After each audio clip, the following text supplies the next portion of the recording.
El golpe no llegó como advertencia, llegó como ejecución. El 7 de mayo de 2026, México cerró una de las grietas fiscales más incómodas de su historia reciente, la grieta que permitió durante años que cientos de miles de estadounidenses vivieran en territorio mexicano, usaran servicios mexicanos, presionaran el mercado inmobiliario mexicano, aún así, permanecieran fuera del radar tributario del Estado. No fue una amenaza de campaña, no fue un gesto simbólico, fue una decisión política calculada desde el poder, y en el centro de esa decisión estaba Claudia Sheinbaum. Lo que Sheinbaum activó no era simplemente un paquete de impuestos, era una operación de soberanía fiscal, una operación diseñada para enviar un mensaje directo a tres públicos al mismo tiempo: a los nómadas digitales que creían vivir en una zona gris, a los propietarios que monetizaban viviendas sin declarar, y a Washington, que ahora veía a México aplicar una lógica que Estados Unidos llevaba décadas usando contra sus propios ciudadanos en el extranjero. La pieza más dura del movimiento fue el artículo 9 de la Ley del Impuesto sobre la Renta, una regla que ya existía, pero que durante años parecía dormir en los archivos del Estado. Si un extranjero permanece más de 183 días en México durante un año calendario, puede ser considerado residente fiscal. Y un residente fiscal no solo responde por ingresos generados en México, responde por sus ingresos globales. Ahí se rompió la ilusión. El programador que cobraba desde San Francisco mientras vivía en Oaxaca ya no podía presentarse como alguien ajeno al sistema. El consultor que ganaba en dólares y pagaba renta en la Roma ya no era invisible. El anfitrión que multiplicaba ingresos por Airbnb tampoco quedaba fuera del mapa. Cada pago dejaba rastro. Cada transferencia podía cruzarse. Cada reserva podía convertirse en evidencia. La reacción fue inmediata. Foros de expatriados en pánico. Grupos privados llenos de preguntas. Asesores fiscales saturados. Algunos buscaban salir del país. Otros buscaban regularizarse. Muchos descubrían demasiado tarde que la comodidad de la zona gris dependía de una sola cosa: que el Estado mexicano siguiera mirando hacia otro lado. Sheinbaum decidió dejar de mirar hacia otro lado. Y esa decisión convirtió un problema fiscal en una batalla política mucho más grande: ¿quién tiene derecho a vivir en México? ¿Bajo qué reglas? ¿Y quién paga realmente el costo de esa presencia? Para entender por qué Claudia Sheinbaum decidió ejecutar este movimiento justo ahora, hay que mirar algo más profundo que los impuestos. Hay que mirar el cambio silencioso que transformó varias ciudades mexicanas durante la última década. Porque esto no comenzó en las oficinas del SAT, comenzó en las calles. Comenzó cuando colonias enteras empezaron a cambiar de idioma, de precios y de propietarios. La Roma, la Condesa, Polanco, zonas donde durante años vivir era posible para una familia mexicana de ingresos medios, pero donde poco a poco el mercado empezó a girar hacia otra lógica, la lógica del dólar. Miles de trabajadores remotos estadounidenses descubrieron una ecuación perfecta: sueldos del norte global, costos del sur global, calidad de vida alta, impuestos mínimos y, sobre todo, un Estado mexicano que durante años no ejerció presión real sobre esa dinámica. El resultado fue explosivo. Departamentos que costaban 8,000 pesos pasaron a valer 20,000 o más. Cafeterías tradicionales desaparecieron. Tiendas locales fueron reemplazadas por negocios orientados a extranjeros. Incluso el idioma comenzó a desplazarse en ciertas zonas. Para muchos mexicanos, el problema dejó de sentirse económico. Empezó a sentirse territorial. Y ahí apareció el riesgo político para Sheinbaum. Porque las protestas contra la gentrificación ya no eran discusiones académicas. En 2025 comenzaron manifestaciones visibles en Ciudad de México. Vecinos denunciando desplazamiento, jóvenes incapaces de rentar en las colonias donde crecieron, familias obligadas a mudarse cada vez más lejos del centro urbano. La presión social crecía. Pero Sheinbaum entendió algo importante: si respondía únicamente con discursos nacionalistas, el conflicto podía volverse internacional. Necesitaba otro camino. Necesitaba transformar una crisis social en un argumento legal y fiscal. Y ahí comenzó el diseño estratégico. En lugar de atacar directamente a los extranjeros, el gobierno empezó a construir una narrativa de reciprocidad. La lógica era simple: cualquier persona que vive de forma permanente en México debe contribuir como cualquier mexicano, no importaba si era mexicano o estadounidense. Lo importante era la residencia efectiva y el uso constante de infraestructura nacional. Ese detalle era clave, porque le permitía a Sheinbaum evitar acusaciones de xenofobia mientras endurecía las reglas al máximo. No estaba prohibiendo la llegada de extranjeros. Estaba eliminando privilegios fiscales informales que habían sobrevivido por negligencia institucional. Y mientras el debate público se concentraba en Airbnb y los nómadas digitales, Hacienda avanzaba silenciosamente en algo mucho más grande: la digitalización completa del rastreo tributario. Ese fue el verdadero cambio de fondo. Durante años, gran parte de la economía informal relacionada con extranjeros operó porque el Estado simplemente no tenía capacidad técnica suficiente para seguir millones de movimientos financieros pequeños. Pero la economía digital cambió eso. Transferencias internacionales, plataformas de renta, pagos electrónicos, reservas digitales. Todo empezó a dejar huellas automatizadas. El SAT ya no necesitaba inspectores puerta por puerta. Necesitaba acceso a datos. Y según múltiples reportes dentro del propio gobierno, la coordinación entre Hacienda, plataformas digitales y sistemas bancarios se volvió mucho más agresiva desde finales de 2025. Ahí fue cuando Claudia Sheinbaum dejó de reaccionar políticamente y comenzó a operar estratégicamente. Porque el objetivo ya no era solo recaudar dinero, era recuperar control. Control sobre vivienda, control sobre presión urbana, control sobre la narrativa política y, sobre todo, control sobre la idea de que México podía seguir funcionando como un refugio barato para capital extranjero sin exigir integración fiscal real.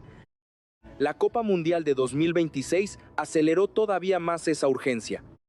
Con millones de visitantes proyectados y propietarios cancelando contratos tradicionales para migrar a rentas temporales, el gobierno entendió que el mercado inmobiliario podía entrar en una nueva fase de especulación extrema. Y si eso ocurría, el costo político caería directamente sobre Sheinbaum. Por eso la presidenta decidió adelantarse. No esperó a que el problema explotara completamente. No esperó a que Washington reaccionara. No esperó a que el mercado se ajustara solo. Movió primero. Y cuando el nuevo cerco fiscal comenzó a activarse, miles de personas descubrieron que México ya no estaba dispuesto a tolerar el viejo modelo invisible que durante años benefició a quienes llegaban con dólares mientras los costos sociales recaían sobre los mexicanos. Pero el verdadero conflicto apenas estaba comenzando, porque la respuesta internacional empezó a revelar tensiones mucho más peligrosas de lo que parecía al principio. La reacción fue casi instantánea. En menos de 48 horas, grupos de expatriados estadounidenses comenzaron a llenarse de mensajes de alarma, capturas de pantalla del SAT, consultas legales desesperadas, personas preguntando si debían abandonar México antes de cruzar oficialmente el límite de residencia fiscal. Lo que durante años había parecido una comodidad permanente, de pronto se convirtió en incertidumbre. Y Claudia Sheinbaum sabía exactamente que eso iba a pasar. Porque el objetivo nunca fue solo recaudar impuestos. El verdadero objetivo era romper la sensación de inmunidad. Durante años, miles de extranjeros habían operado bajo la idea de que México era flexible, permisivo y fácilmente negociable. Una especie de territorio cómodo donde las reglas existían, pero rara vez se aplicaban con rigor. El problema para ellos fue que Sheinbaum decidió cambiar precisamente esa percepción. Y ahí comenzó la verdadera explosión política. Los sectores conservadores en Estados Unidos reaccionaron rápido. Algunos medios hablaron de hostilidad económica. Otros intentaron instalar la narrativa de persecución contra ciudadanos estadounidenses. Influencers financieros comenzaron a advertir sobre un supuesto deterioro del clima de inversión en México, pero había un problema enorme para quienes querían atacar al gobierno mexicano. No existía un argumento legal sólido. México no confiscó propiedades, no prohibió la residencia de extranjeros, No creó impuestos exclusivos para estadounidenses. Lo único que hizo fue aplicar normas fiscales existentes sobre residentes permanentes dentro de su territorio. Eso colocó a Washington en una posición extremadamente incómoda, porque Estados Unidos lleva décadas haciendo exactamente lo mismo mediante FATCA, el sistema que obliga a bancos de todo el mundo a reportar información financiera de ciudadanos estadounidenses bajo amenaza de sanciones severas. En otras palabras, Estados Unidos exige tributación global para sus propios ciudadanos, pero ahora enfrentaba a un México que empezaba a reclamar una lógica parecida dentro de su propio territorio. La contradicción era evidente, y Sheinbaum la explotó con precisión política. En lugar de confrontar directamente a Trump o atacar públicamente a Washington, la presidenta mexicana utilizó una estrategia mucho más inteligente: convertir el debate en una cuestión de soberanía nacional.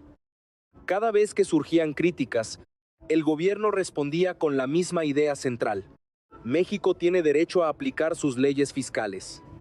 México tiene derecho a proteger su mercado inmobiliario. México tiene derecho a exigir reciprocidad. Ese discurso comenzó a ganar apoyo rápidamente dentro del país, especialmente después de las protestas de 2025 en colonias como Roma y Condesa, donde el resentimiento social contra la gentrificación ya era visible. Para muchos mexicanos, el conflicto dejó de tratarse de impuestos, empezó a tratarse de dignidad nacional. Y ahí Sheinbaum encontró una ventaja política enorme, porque logró unir dos narrativas muy distintas en una sola operación: justicia fiscal y defensa social. La oposición quedó atrapada. Si criticaban las medidas, parecían defender privilegios extranjeros. Si las apoyaban, fortalecían el liderazgo político de Sheinbaum. Mientras tanto, el SAT seguía avanzando. Notificaciones automáticas, cruces de datos, supervisión de plataformas digitales, retenciones fiscales sobre Airbnb, nuevos controles migratorios. Todo empezó a conectarse dentro de un mismo sistema. Y eso provocó otra reacción inesperada. Muchos extranjeros comenzaron a abandonar México silenciosamente. Portugal, Indonesia, Georgia, Colombia. Algunos buscaban nuevos destinos donde el control fiscal todavía fuera más débil. Otros simplemente entendieron que la ventaja económica de vivir en México ya no compensaba el riesgo tributario creciente, pero los que decidieron quedarse enfrentaron otro problema. Regularizarse implicaba reconocer años enteros de vacío fiscal potencial. Y ahí apareció el miedo real. Porque cuanto más avanzaba la digitalización del SAT, más evidente se volvía que el Estado mexicano ahora tenía herramientas suficientes para reconstruir movimientos financieros pasados. La vieja zona gris comenzaba a desaparecer. Y Claudia Sheinbaum acababa de demostrar algo que pocos esperaban: el gobierno mexicano no solo tenía las leyes para hacerlo, también tenía la voluntad política de ejecutarlas. Pero la verdadera pregunta nunca fue cuánto dinero podía recaudar México. La verdadera pregunta era por qué Claudia Sheinbaum decidió convertir este tema en una prioridad política nacional justo al inicio de una etapa tan delicada para su gobierno. Y la respuesta aparece cuando se observa el mapa completo de la estrategia.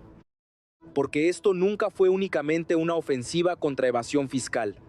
Fue una operación diseñada para reorganizar relaciones de poder dentro de México, al mismo tiempo, redefinir la posición del país frente al capital extranjero. Sheinbaum entendió algo que muchos gobiernos anteriores evitaron reconocer: el problema ya no era turístico, era estructural. Durante años, México promovió inversión, apertura y llegada de extranjeros bajo la lógica de crecimiento económico. Pero esa lógica empezó a producir efectos secundarios cada vez más visibles: inflación inmobiliaria, desplazamiento urbano, mercados dolarizados, dependencia creciente de economías externas dentro de ciertas zonas metropolitanas. Y políticamente, eso comenzó a convertirse en una amenaza.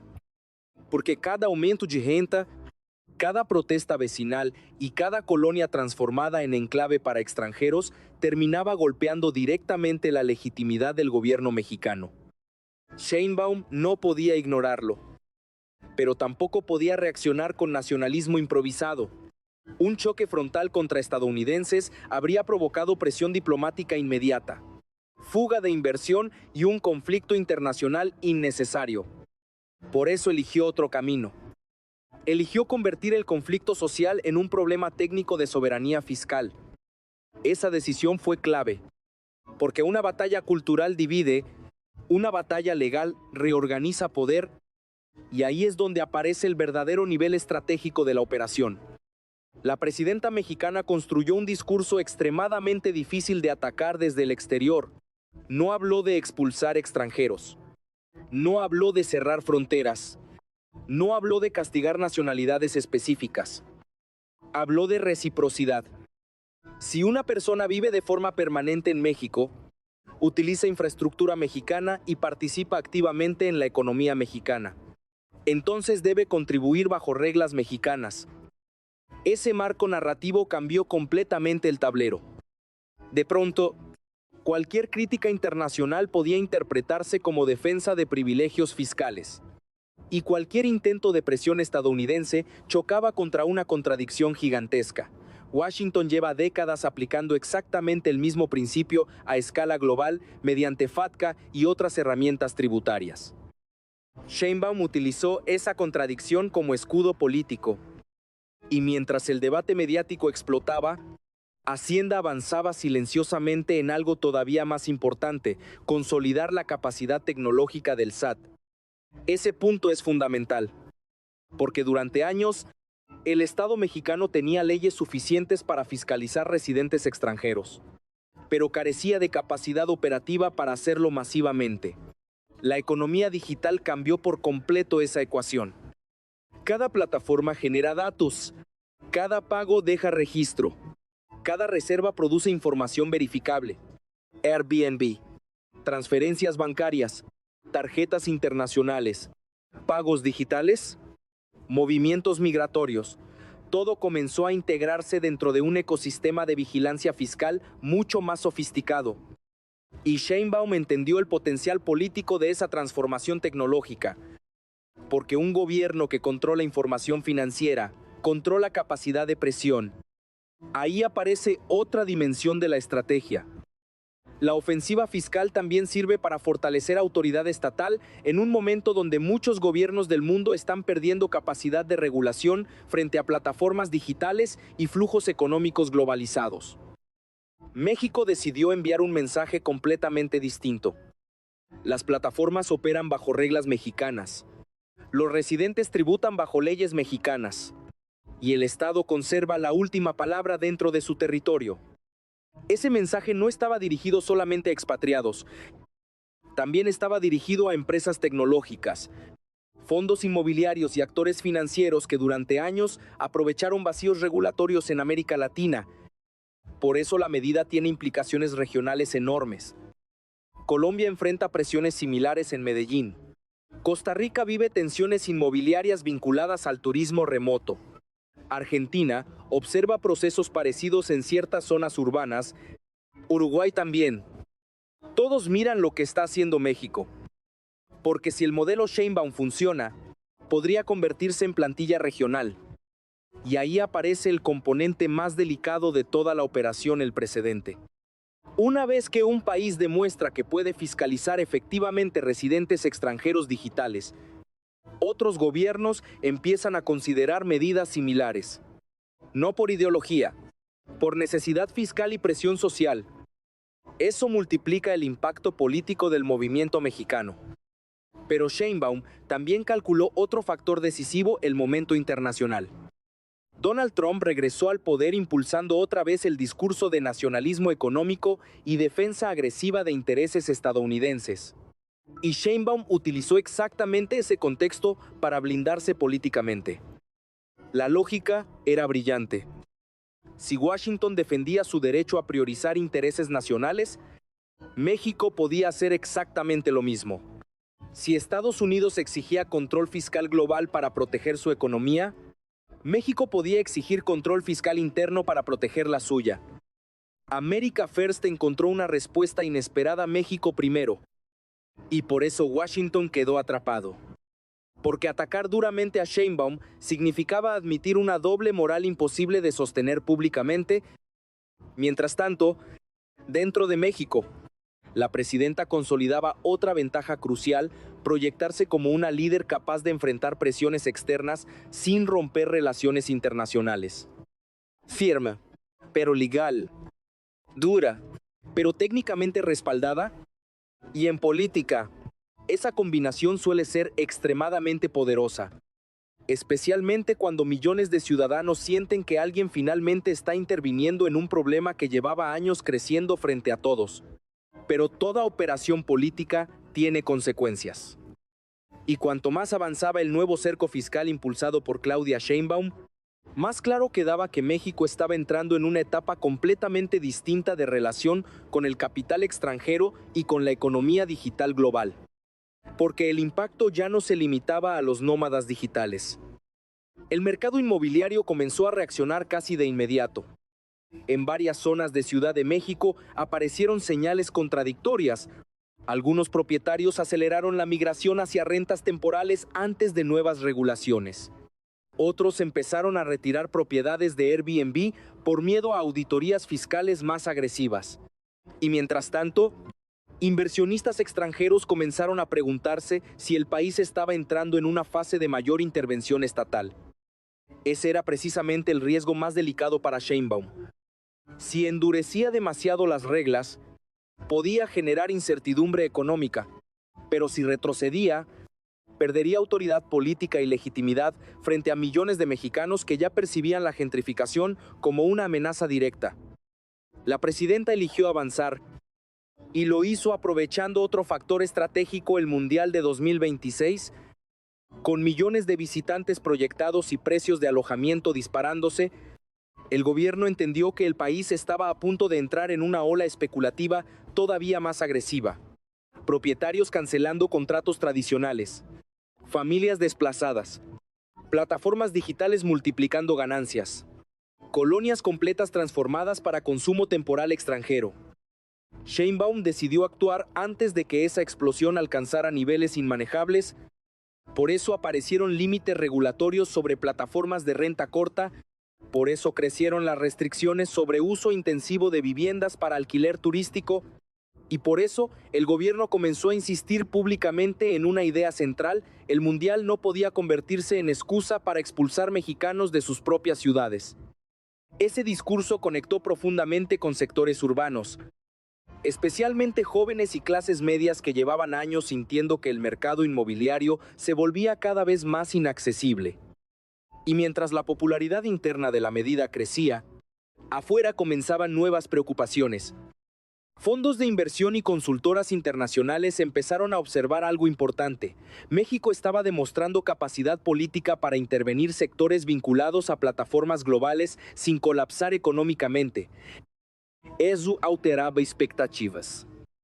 Porque durante décadas existió la percepción de que muchos países latinoamericanos evitaban aplicar regulaciones estrictas por miedo a fuga de capital o presión diplomática.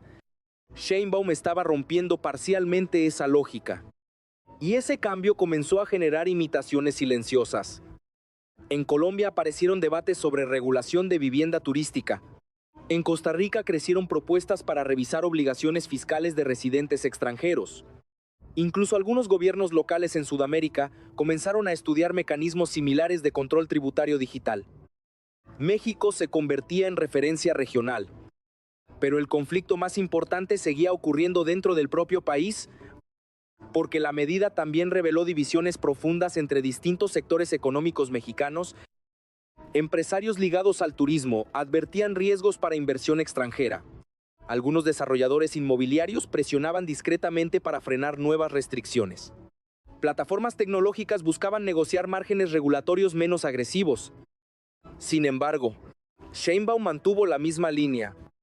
La apertura económica seguiría existiendo, pero bajo condiciones más estrictas de contribución y control estatal. Y ahí aparece quizá el aspecto más importante de todo este episodio. La presidenta mexicana no intentó destruir la globalización digital. Intentó domesticarla políticamente. Ese matiz cambia completamente la lectura del conflicto. Porque el objetivo no era expulsar extranjeros.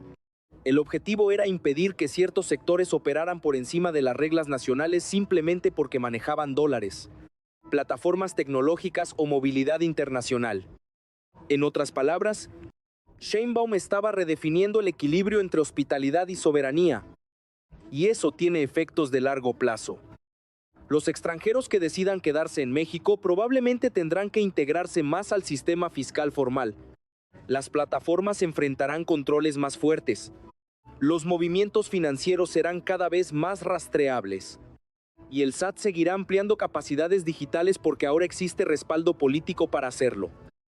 La vieja zona gris empieza a desaparecer. Pero también aparece otra pregunta mucho más grande. Si México logró ejecutar este cambio sin enfrentar sanciones internacionales graves, ¿qué impide que otros países hagan exactamente lo mismo? Esa posibilidad podría transformar completamente la relación entre trabajadores remotos, plataformas digitales y estados nacionales durante los próximos años. Y Claudia Sheinbaum parece entender perfectamente el tamaño histórico de ese movimiento, porque esto ya no se trata solamente de impuestos. Se trata de quién controla realmente las reglas dentro de un mundo donde el dinero y las personas pueden cruzar fronteras más rápido que las leyes. Y al final, esa es la verdadera razón por la que esta historia importa mucho más de lo que parece. Porque Claudia Sheinbaum no solo cerró una grieta fiscal, cerró una era política. Durante décadas, México convivió con una lógica silenciosa donde ciertos privilegios económicos parecían inevitables. Si llegabas con dólares, acceso internacional y capacidad de moverte entre fronteras, el sistema tendía a flexibilizarse. Las reglas existían,